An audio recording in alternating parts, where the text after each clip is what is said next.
Right, back live with you tonight here on In Focus. In a recent response to the food poisoning incidents that have been reported in the Gauteng province, in the city in particular of Johannesburg, there has been a new by-law enforcement agency that has been established within the Department of Public Safety, aimed at strengthening public safety and ensuring compliance with local regulations. Meanwhile, police say they arrested the men wanted in connection with the rape and murder of Amantle Samani.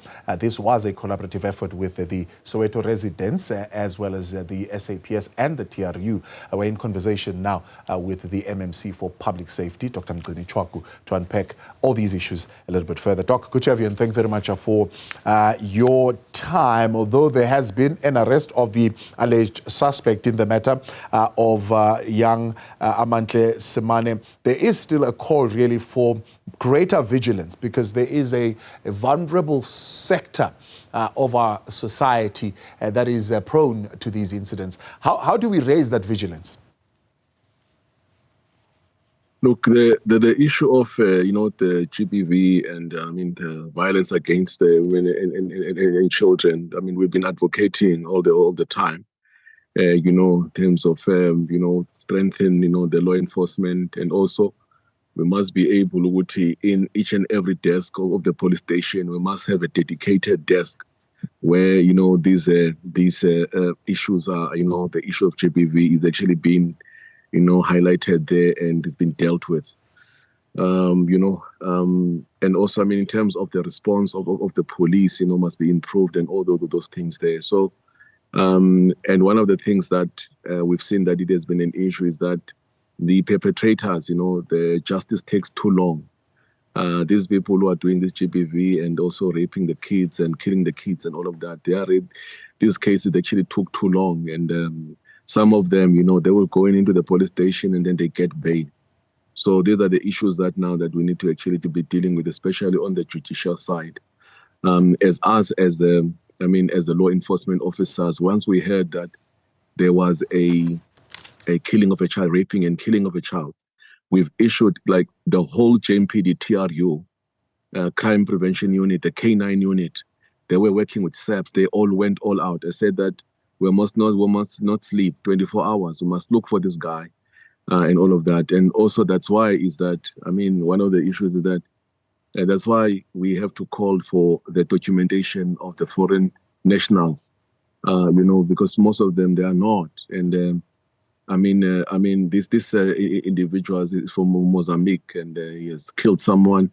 And we really had to ensure that the lead doesn't get cold. 24 hours must be there, because we don't know him, and does not have any passport and all of that. He doesn't have any ID documents. So one of the things that we need to do is to ensure that all the foreigners that are in South Africa, they're actually legal. They must ensure that what they've got, this identity, they've got some form of an identity that is there. But this issue of the GBV and the crime against the women and children, it is there. We've been on the news and all of that. Yeah.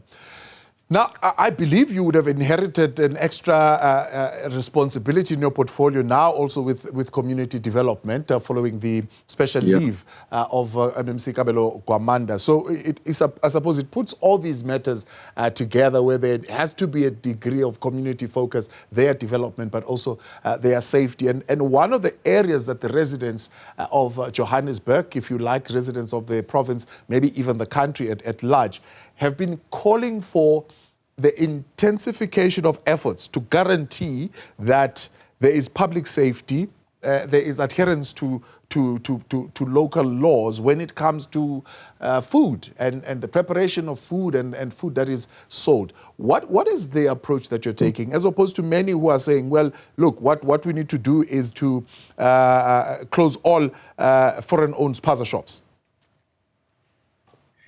Look, if you remember last year, is that when the food poisoning incident happened, immediately we went there, we did the city went in and we did a lot of food inspection. We've inspected many Spaza shops. And then I remember that I was insulted in terms of the social media that we have to talk first. We need to meet up with the National Spaza Shop Association. We need to meet up with the communities and all that, try to understand this food chain, this value chain, of the Spaza shops, and then also to get an idea why they are not, complying. Because one of the non-compliance was that there's no approval of the floor plan. If anything happens there's fire, people will get burned and they will die. Secondly, it's that many of the people, the owners of the Spaza shop, they sleep in those Spaza shop, which is environmentally not healthy at all. And then most of the food that has been bought, that has been packaged from a warehouse, when they get into the Spaza shops, they actually repackage them. And then we found that in many areas that is being repackaged unhealthy, and it's not allowed as by environmental health, the practitioners. So we've called them, we had the meeting with them as the public safety, that what are you going to do to really comply? One of the things was to set up a quality management system. It must be in place, and a disaster management system. If anything happened in terms of the food, there's a contamination and all of that, there must be a standard operational procedure. What do? You remove that item. It must be tested. It must be traced. The batch must be traced from its distributor and to the manufacturer. There must be a community, engagement. There must be a publicity in terms of what steps are going to be taken to really do this. So we've been engaging with the national Spaza shop owners, and they're not coming to the party. I can tell you right now, they're not coming to the party at all. And we're actually very thoughtful and tired in terms of, this engagement, which is actually happening. And secondly, because when we met up with the community, they were crying that they wanted to benefit. They want to be put in terms of this value chain of the Spaza shop. And I would say to them that please look within this and see how can the community of Johannesburg, especially in Soweto and all other areas, that the locals can able to participate economically and have ownership of the Spaza shops. Till to date, they have not done anything. So I'll put it to you right now that I'm calling for we must ask for re-compliance. Most of these shops, they must be closed, and there must be re-application, re-inspection, and compliance must actually happen before disaster can actually happen. In one of the videos, you saw that they were actually unpacking and repacking these things on the floors and all of that. So, and so within this JMPD, they think that I'm joking. Yeah. They're going to see what is coming to actually them. Yeah. Right at the beginning of November, they're going to see what is coming. But what could be more than what, for example, you have done? You went to Devlin, Cash and Carry, and I believe you fined them 4,000 rands for failure to observe some of the city's bylaws. A fine which I'm sure they were quite happy to pay. It's really water off a duck's back for them to pay 4,000 rands. No, remember what you do is that you actually issue a fine, and then also if there's non-compliance, especially on the floor plan and also some of the packaging, and also we saw that there were rats, there were cats. I mean, these cats, you see them everywhere in the Spaza shops. Even Devlin had those cats as well. We told them that within the 7 days, when we come back here, we don't want to see any of this. And if they don't comply with what we've given them, we're going to shut them down. I'll be the first one to have a chain, because I'm buying chains, by the way. And I know that Mr. Tembe want me that name, so you can't do that. I'm buying chains. And some of these shops are going to chain them proper. So I say that if I can go back, that we are going to demonstrate just in the beginning of November. They're going to see what is actually coming to rally them. The bylaw unit of the JMPT has been revitalized, renewed. If you go to my Twitters, I've been meeting with them, all of that, looking at all the resources that we're actually having, 450 plus.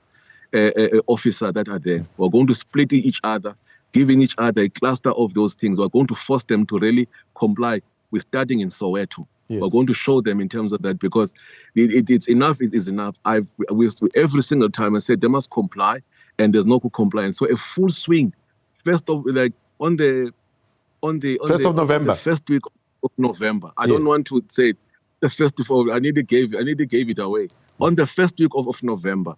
What we did at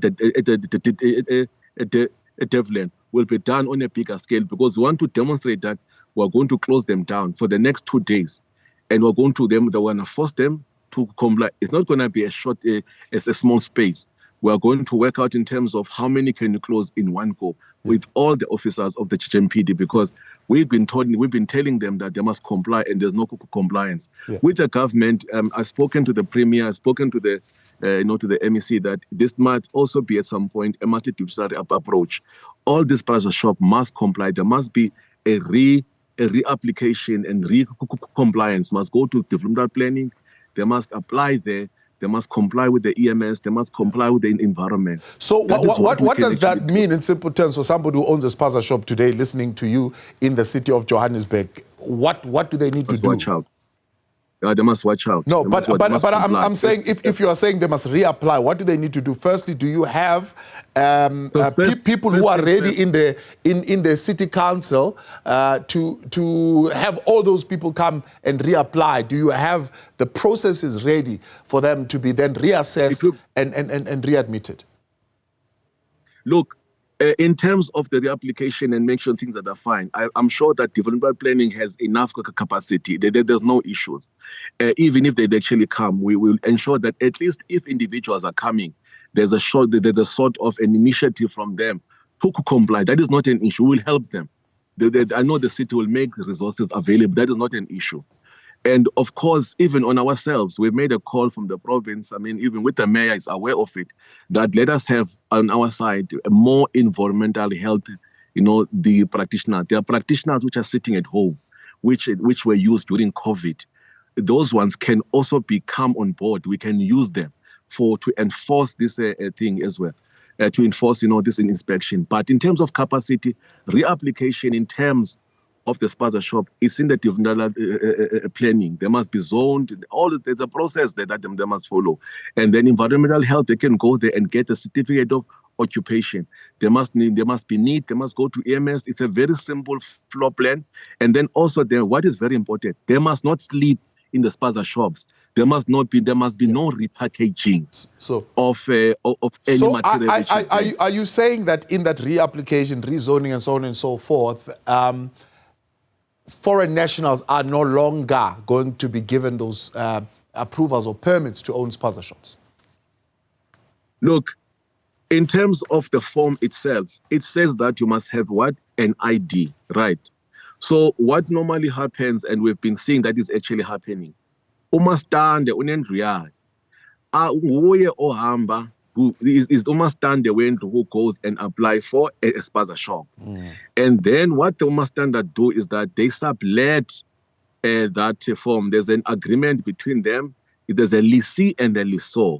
They agree that here's the place where now you can operate it here, give me 3,500 a month. Yeah. So there's the enablers are the owners of the houses, because an owner of the house owns about 3,500 plus. Yeah. And you've got also other spin-offs like protection fees that are there in the community. Right. That is why it is actually extremely difficult in terms of, if you go listen to the people of Tepi Song, when remember there was we closed a lot of the Spaza shops there. First thing first is that community, it's easier for them because it's very convenient for them in terms of getting the essential. They don't have to walk distances, right? Right. Number two is that most of the households in the community are benefiting in terms of subletting their Spaza shop. In fact, anyway, this thing of subletting, it is also happening on informal trading as well. Umugcini will go and apply for a permit to do informal trading as a hawker in the city. And then after that, Umugcini, no, look, man, he just takes his permit and sublets it. That is what is happening. That's a complication that we're actually having. It's not perfectly allowed in terms of law, but how do you address it if it's not? So that there is strict adherence to permit conditions, that it is a permit that only allows you, the signatory, to trade with it, and you cannot sublet it. Now, that is what is going to happen now with the bylaw enforcement that is coming up on full swing on the beginning of November. That is what's going to happen, because we're going to look in terms of the permit itself, because the permit has the name of Umugcini. And then after that, we're going to ask you, okay, Umugcini, give me your thing is a form of identification. If we found out but this permit is not Umugcini, they're not the same, then it means that you're not supposed to be trading around that area, because that area has been allocated to Umugcini.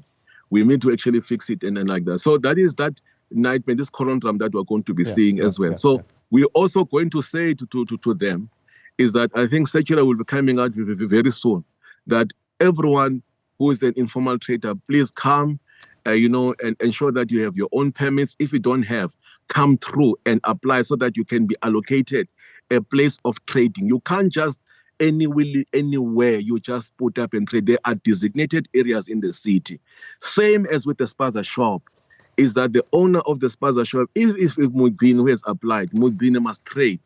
And then this thing of subletting also is not actually a problem. I mean, maybe you can do that, but some of the people that you are subletting, they are people who are undocumented. Because anything happen, we're looking for these people as law enforcement people. We can't find them. Right. That's why we're always saying that even in public safety. But why then are the landlords not held responsible? Exactly. I'm coming there.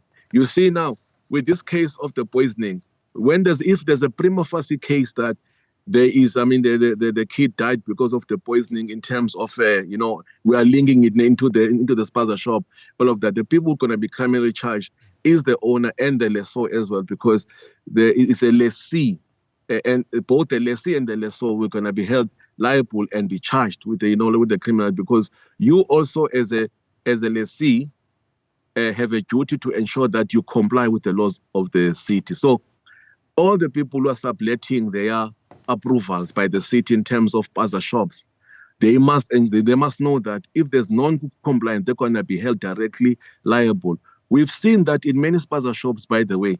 Some of the landlords are not staying in those houses anymore, by the way.